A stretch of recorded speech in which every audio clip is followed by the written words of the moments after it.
Nós vamos falar sobre este tema, praticando o perdão na família. E eu quero falar um pouquinho sobre como que eu tenho trabalhado esse tema. Ele surgiu, primeiramente, no convite que a primeira igreja batista em Americana me fez. Era uma aula para a escola bíblica, para falar sobre o tema do perdão. E nós estivemos ali. Depois desta aula, eu desenvolvi um pouco mais o tema e preguei na igreja, em nossa igreja, sobre isso. Você pode acompanhar essa pregação, ela está disponível no canal do YouTube da nossa igreja, a Igreja Batista Central de Campinas, digitando o tema Perdão. O título que eu usei no dia foi A Dádiva do Perdão e o Dever de Perdoar. A Dádiva do Perdão e o Dever de Perdoar. Então você encontra essa pregação, essa mensagem no site da nossa igreja. E o texto bíblico que eu usei como partida naquele dia, naquela ocasião, foi o texto de Mateus, capítulo 18, e é o mesmo texto que eu quero usar hoje para falar sobre praticando o perdão na família ou em família. O texto de Mateus 18, versículo 15, ele fala sobre relacionamentos, né? E o texto nos diz assim: se o seu irmão pecar contra você, Jesus falando para os discípulos, se o seu irmão pecar contra você, então você deverá ir a ele a sós, vai ter com ele, e você então deve lhe mostrar o seu erro. Então veja que o perdão, ele surge, o tema do perdão, ele surge da necessidade de uma harmonia, de um problema de relacionamento. Então, se o seu irmão comete algum erro, algum pecado contra você, o texto diz, a Bíblia diz que você deve ir até ele. Então, logo de cara, a gente nota que esta geralmente não é a decisão que a gente toma, né? Quando algum irmão comete algum erro contra nós, geralmente a gente se retrai, a gente se retira e a gente espera, então, a pessoa que cometeu o erro vir até nós. Jesus diz exatamente o contrário: se o seu irmão pecar contra você, vai até ele a sós e mostra-lhe o erro. Se ele reconhecer, diz o texto, o seu erro, então você ganhou o seu irmão. O assunto está resolvido. Vocês, então, vão conversar, vão orar juntos, então o relacionamento é restabelecido. Isso serve entre parentes, familiares, amigos, pessoas no contexto do seu trabalho, nos seus relacionamentos em geral. E aí o texto diz, olha, mas se ele não quiser ouvi-lo, você então deve levar mais uma ou duas testemunhas. Assim era tratado os assuntos lá em Israel, na época de Jesus. E essas pessoas, juntamente com você, vão realmente mostrar, então, o erro da pessoa, aquilo que ela fez, aquilo que ela errou, pecou contra você, para que ele se arrependa, para que ele reconheça o seu erro. E se ele reconhecer, ótimo, então se estabelece ali a paz e tudo está resolvido. Mas, se ele não reconhecer, mesmo você tendo ido falar a sós com ele, levado uma, duas testemunhas, então, diz o texto, você deve então levar o caso para a igreja. Claro, ali no contexto de Jesus ainda não havia a igreja estabelecida, como nós temos hoje, mas aqui significa levar para uma comunidade, para uma assembleia, uma reunião de irmãos, né? Ou seja, um grupo de pessoas mais amplo. No nosso caso, no nosso contexto, é exatamente a igreja. Olha, você leva o assunto para a igreja. E se ele não se arrepender diante da igreja, então você deve, então, tratá-lo como gentil e publicano, ou seja, como alguém que realmente está afastado da comunhão. Então, o texto está falando sobre disciplina, não é? Está falando sobre relacionamentos. E aí, então, surge uma pergunta, baseado nesse ensino de Jesus, surge a pergunta do apóstolo Pedro, a partir do versículo 21 de Mateus 18. E a pergunta do apóstolo Pedro é uma pergunta muito interessante. Ele faz uma pergunta dizendo assim, olha, mas quantas vezes a pessoa vai me ofender e eu vou ter que perdoar essa pessoa?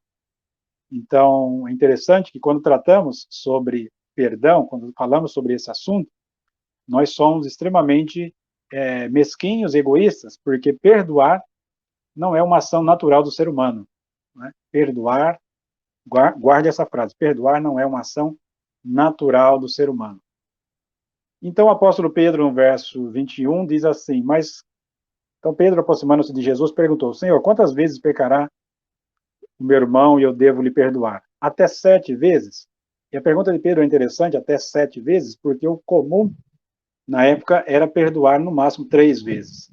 Então Pedro ele dobra a quantidade de vezes e acrescenta mais uma.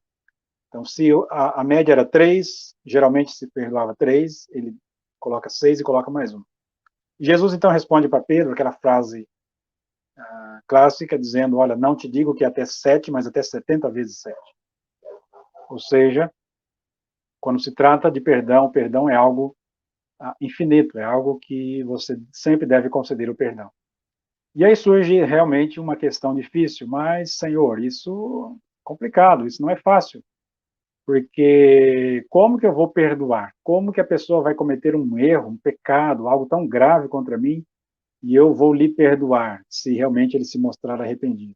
Então, perdoar não é fácil, perdoar não é simples, perdoar é uma obra da graça e da misericórdia de Deus. Eu quero falar um pouquinho sobre a necessidade do perdão e depois falar um pouquinho sobre por que devemos perdoar. Basicamente, esses 2 pontos. Então, a necessidade do perdão, ela é retratada aqui por Jesus numa parábola, numa história que ele conta, para tirar um ensino principal. E o ensino, ele é muito, muito claro no texto.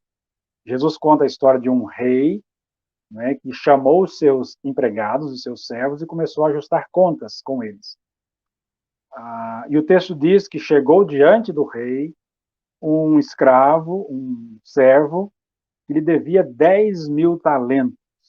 10.000 talentos, uma quantidade enorme, uma quantidade muito grande. E o texto diz que, não tendo ele com que pagar, o rei ordenou que fossem vendidos ele, sua esposa, seus filhos e tudo quanto ele tinha, até que ele lhe pagasse toda a dívida. E, naturalmente, ele não tinha como pagar aquela dívida. O texto diz que aquele homem, então, se ajoelha, ele se humilha, ele suplica, ele pede para o rei, para o seu senhor, dizendo o seguinte, olha, tenha misericórdia comigo, tenha paciência para comigo, que eu tudo te pagarei. O texto diz que aquele rei, verso 28, quando ouviu aquele servo, diz o texto que ele então lhe perdoou toda a sua dívida. É interessante o verso 24, né? Quando começou o acerto, foi trazido à sua presença alguém que lhe devia 10.000 talentos. Como não tinha com que pagar, o rei, o senhor, ordenou que ele, sua mulher, seus filhos e tudo quanto ele fossem vendidos, né, e tudo quanto ele tinha, para que pagasse aquela dívida. O servo, então, prostrou-se diante dele, ele implorou, dizendo, tenha paciência para comigo, e eu lhe pagarei toda a sua dívida. Então o senhor daquele servo teve compaixão dele, cancelou toda a dívida e o deixou ir. Então, são 3 ações aqui daquele senhor compassivo. Ele movido de íntima compaixão, perdoa completamente a sua dívida e o deixa ir, ou seja, o coloca em liberdade, permite que ele saia livre.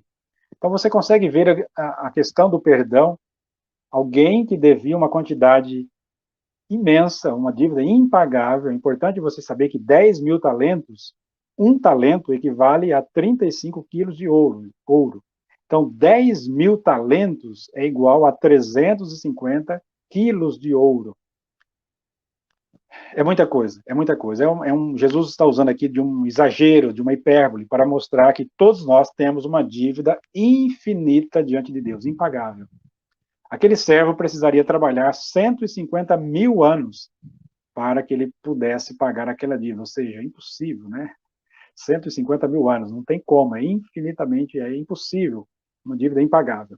Mas o mais chocante não é somente esta dívida deste homem e toda a nossa, né, dívida diante de Deus, que é um Deus santo, justo e perfeito, mas é o que acontece em seguida, depois que aquele homem sai da presença do rei, diz o texto que ele encontra uma outra pessoa, um amigo seu, um conservo, alguém que tinha a mesma posição dele no reino, e ele se lembra que aquele homem, aquele seu conservo, lhe devia 100 denários, né? E naquele momento, diz o texto, que ele então, verso 28, quando aquele servo saiu ao encontro, saiu ao seu encontro, diz o texto, um dos seus conservos que lhe devia 100 denários. E ele, então, agarrando-o pelo pescoço, começou a sufocá-lo, dizendo, paga o que me deve. E o texto diz que, então, o seu conservo caiu diante dele de joelhos e usou as mesmas palavras que ele havia usado há pouco tempo. Tenha paciência para comigo, que eu tudo te pagarei. E o texto diz que ele não quis dar atenção a ele, antes o lançou na prisão, até que ele lhe pagasse toda aquela dívida. E o que acontece depois, logo em seguida, diz o texto, que o servo, as pessoas do reino viram aquilo que havia acontecido, contaram para o rei, e o texto diz que o rei chama de volta aquele servo na sua presença. E as palavras do rei foram as seguintes: servo malvado, né, cruel, eu perdoei toda aquela dívida porque você me implorou, você me implorou, e você não deveria ter tido misericórdia do seu conservo, assim também como eu tive de você? Ou seja, a pergunta ela responde por si, né? E o texto diz que então aquele homem foi lançado na prisão para ser torturado por toda a sua vida, né? E o texto termina no verso 35 dizendo: assim também fará o Pai Celestial, se cada um de vocês não perdoar de coração ao seu irmão. E é aqui que entra o tema do perdão, a necessidade do perdão. Por que eu estou usando o termo a necessidade do perdão? Porque sem perdão não há salvação. Nós só somos salvos por causa do perdão que Deus estendeu a nós. Então, o perdão, ele é primeiramente vertical e depois horizontal, né? É como a cruz, vertical e horizontal. Então, quando nós só conseguiremos dimensionar, né, e praticar o perdão quando nós entendermos o tamanho da dívida que nós fomos perdoados por Deus. E como fomos perdoados por Deus? Por sua graça, por sua misericórdia, por um ato de bondade, de generosidade da parte de Deus, sem que nós merecêssemos. Então, primeiramente, perdoar é uma necessidade. E praticar o perdão na família, ele é extremamente necessário, porque são as pessoas que você convive no dia a dia, com seu pai, com a sua mãe, com seus irmãos, com seus parentes. Então, a necessidade de perdão no contexto familiar, ela é fundamental, especialmente nesse momento de pandemia, que nós já estamos, assim, todos nós, estressados ao máximo, né? Há mais de 1 ano e meio, nós estamos, todos nós, no limite, né? Então, há muitos desentendimentos, né? Vira e mexe a gente trisca, a gente brinca que somos dois fios desencapados, a gente está num estresse muito grande. Então, como que vamos conviver sem a prática do perdão? Percebe a necessidade do perdão? Isso é tão sério que quando você lê, por exemplo, em Mateus 5, versículo 12, Mateus, no capítulo 5, aliás, versículo 23, Jesus diz assim: portanto, se você estiver apresentando a sua oferta diante do altar, e ali se lembrar de que o seu irmão tem algo contra você, deixe a sua oferta ali, diante do altar, e vai primeiro reconciliar-se com o seu irmão. Depois você volta e oferece diante de Deus a sua oferta. Então, sem a prática do perdão, você não pode cultuar a Deus. Sem a prática do perdão, você não pode orar e nem ter o seu pecado perdoado por Deus. Na oração do Pai Nosso, Jesus diz assim no verso 12, né? Mateus 6,12: perdoa as nossas dívidas, assim como nós perdoamos aos nossos devedores. Todos nós conhecemos a oração do Pai Nosso. Depois, no verso 14, ele diz assim: pois se vocês perdoarem as ofensas uns dos outros, o Pai Celestial também perdoará as suas ofensas. Mas se vocês não perdoarem uns aos outros, o Pai Celestial não lhes perdoará as ofensas de vocês. Veja, isso daqui não é um perdão para a salvação. Você já é salvo, mas como que você vai orar diante de Deus, pedindo para que Deus lhe perdoe seus erros, seus pecados, a sua dívida diante de Deus, se você não perdoou o seu próximo? Percebe a incoerência? Como que isso não dá para ser praticado? Aquele homem quando ele sai da presença do rei, ele encontra alguém que lhe devia.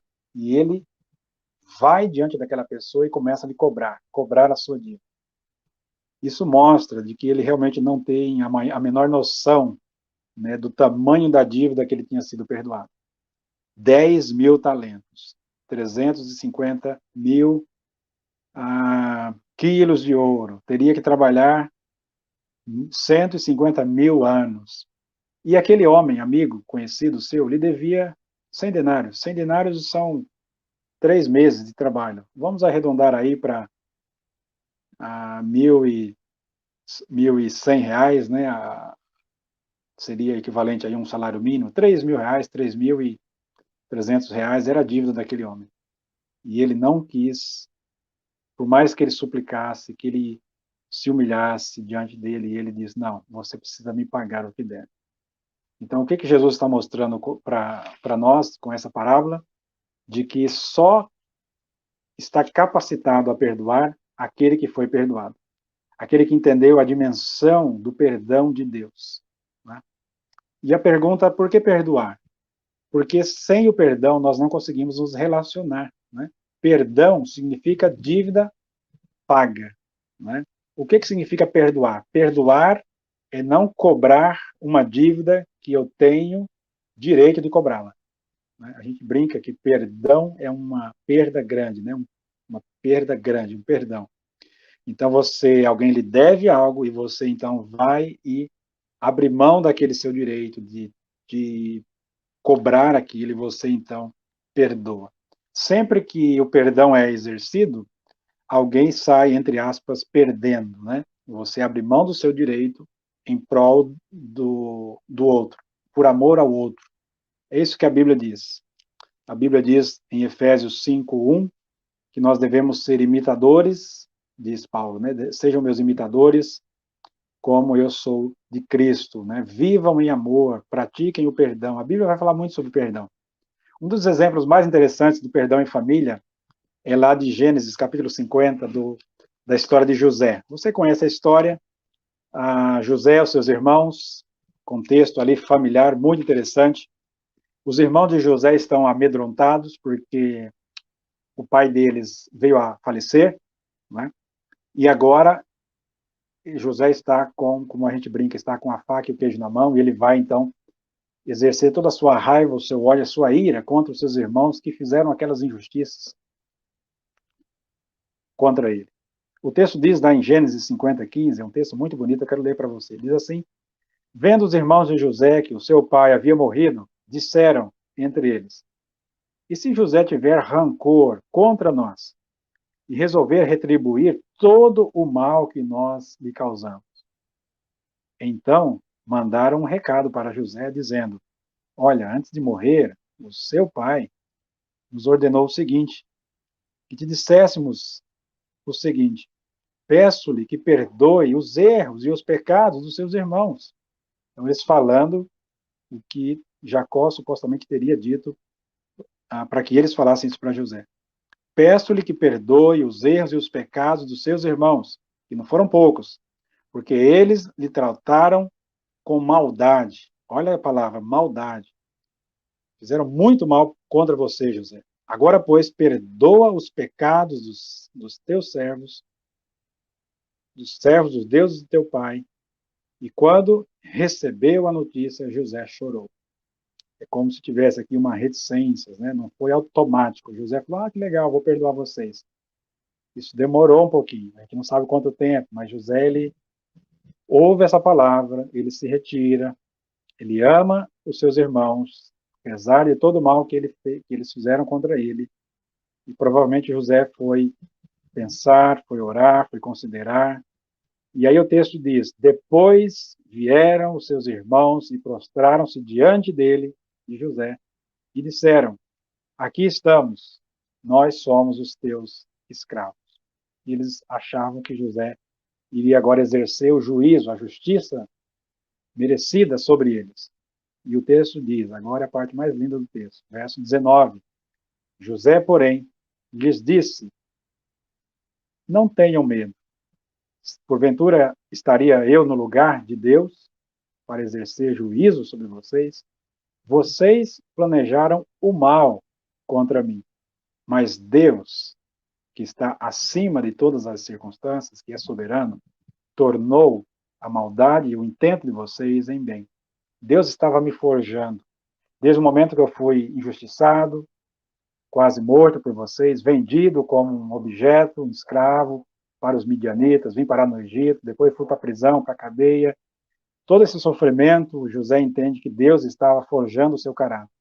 Vocês intentaram o mal contra mim, mas Deus tornou em bem, para que hoje se preservasse a vida de muitos.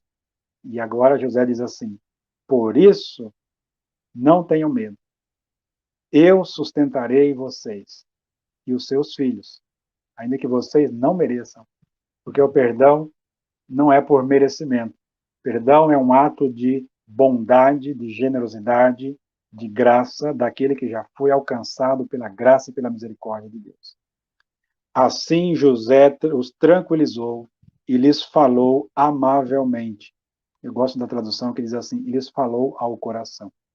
Você consegue ver aqui um eco lá do que Paulo diz em Romanos capítulo 12, dizendo: se o seu irmão te tratar mal, trata ele com bem, não se deixes vencer pelo mal, mas vença o mal com o bem, e assim por diante. Né? Se o seu inimigo tiver fome, dá-lhe de comer, se tiver sede, dá-lhe de beber, e assim por diante.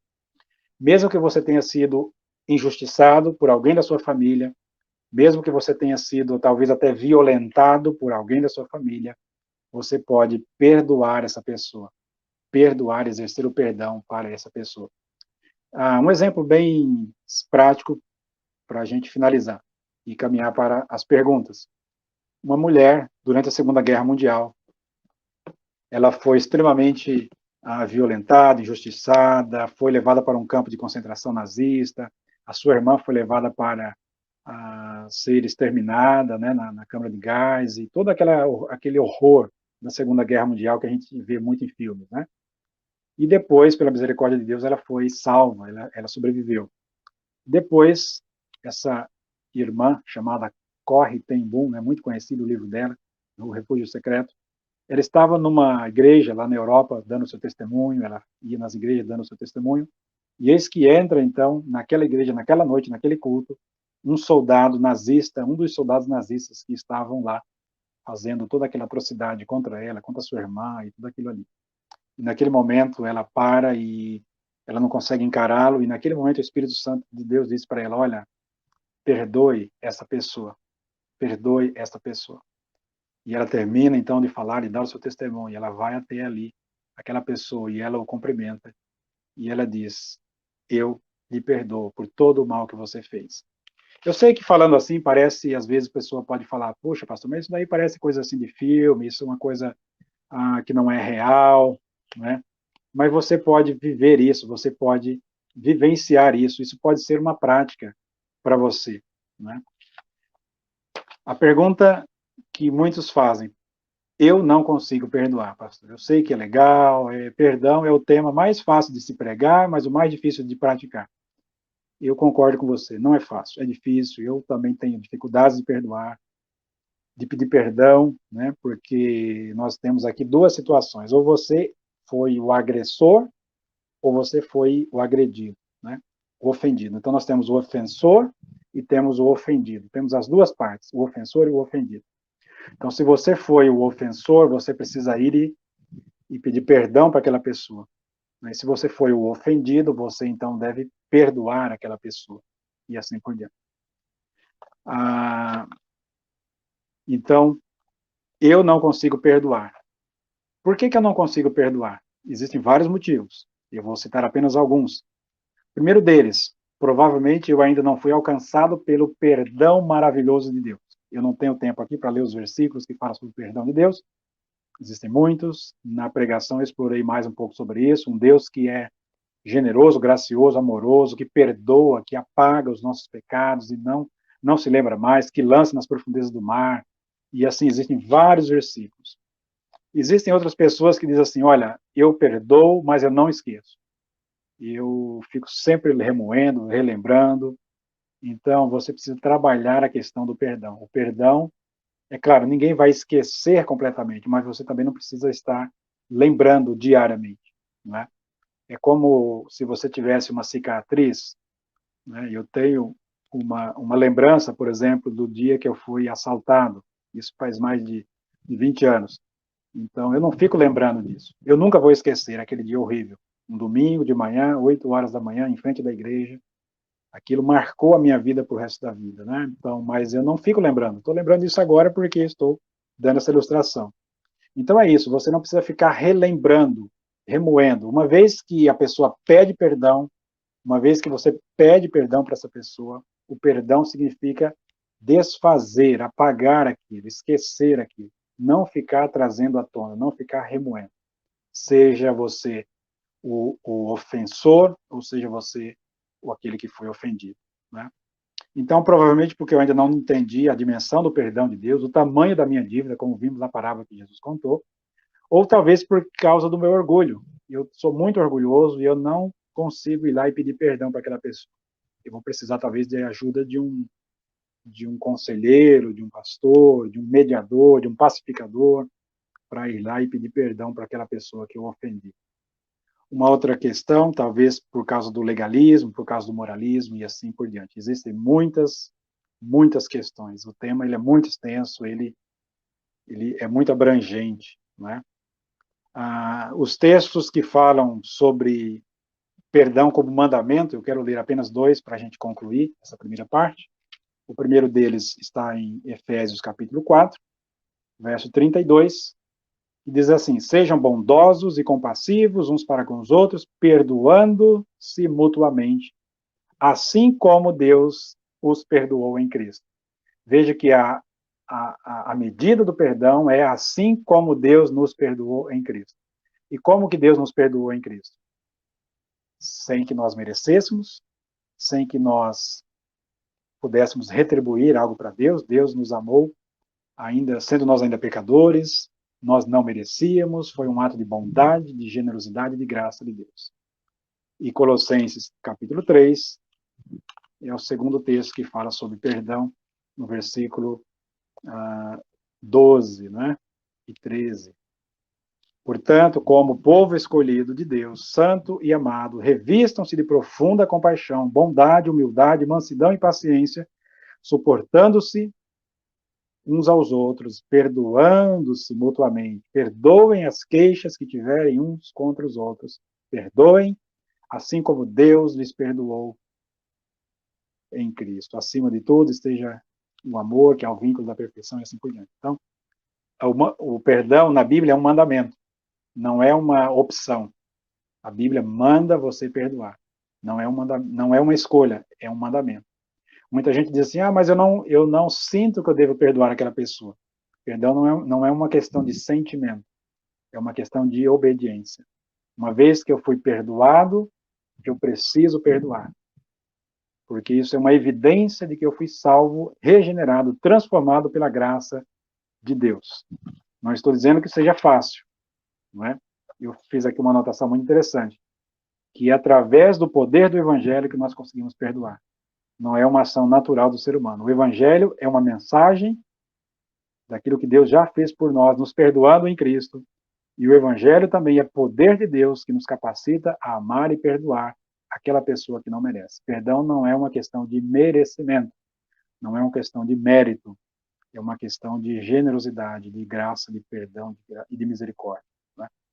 E assim por diante. Então, existem muitas coisas aqui ainda, eu vou depois passar esse material para vocês, posso disponibilizar, o Jefferson ele encaminha para vocês, mas eu acho que para essa primeira parte está de bom tamanho, né? Nós precisamos perdoar, porque sem o perdão a convivência é impossível, o perdão é uma necessidade, e nós precisamos perdoar porque já fomos perdoados por Deus, e a Bíblia nos manda perdoar, porque se nós não perdoarmos, nós não poderemos cultuar, adorar a Deus, nós não poderemos orar e pedir perdão pelos nossos próprios pecados. Tem um texto lá em Tiago, capítulo 5, verso 17, que diz assim que nós devemos confessar os nossos pecados uns aos outros e orar uns pelos outros, né? A Bíblia fala muito sobre essa questão da mutualidade. Nós fomos abençoados para abençoar, fomos amados para amar, fomos perdoados para perdoar, fomos alcançados pela graça de Deus para ir e pregar e anunciar e assim por diante. Então, quando nós perdoamos, nós estamos demonstrando que somos parecidos com Deus. Lá no Éden, quando Adão e Eva pecaram contra Deus, eles contraíram uma dívida eterna com Deus. Eles foram expulsos diante de Deus, na presença de Deus. E Jesus na cruz, diz a Bíblia em Efésios 2, que ele pagou a dívida e Cristo é a nossa paz, a nossa reconciliação. E na cruz, Jesus pagou o preço, pagou a nossa dívida. Por isso que nós temos paz com Deus, reconciliação com Deus. O perdão é uma necessidade. Né? Imagine você em família, você com seus filhos, você talvez com a sua esposa, por algum motivo você fala algo que não deveria falar, você escorrega na palavra, você agride a pessoa no falar, você é áspero, e você sabe que há um problema ali, que você precisa pedir perdão para aquela pessoa. Né? Casais sabem muito o que é isso, né? Sem o perdão, você não consegue conviver, você não consegue ter intimidade com a sua esposa, porque sem o perdão, sem a reconciliação, é impossível a convivência, o amor ser restabelecido, o vínculo ser restabelecido. Isso acontece entre pai e filho, né? Parentes próximos, pessoas próximas e assim por diante. Eu conheço várias pessoas que estão doentes, né, com doenças emocionais gravíssimas, doenças psicossomáticas, porque tiveram problemas lá atrás e não perdoaram, não exerceram o perdão, ou não foram perdoadas, ou não pediram perdão. Então, o perdão ele tem essa capacidade de curar, de restaurar relacionamentos e de curar até fisicamente. Isso hoje é consenso, né, na medicina.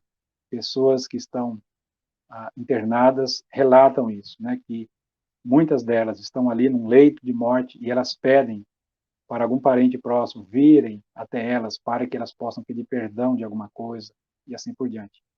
É muito interessante. O tema do perdão é muito extenso, poderia ficar aqui falando em vários textos ainda, mas eu quero finalizar essa primeira parte e passar novamente para o Jefferson e ver se vocês têm alguma pergunta.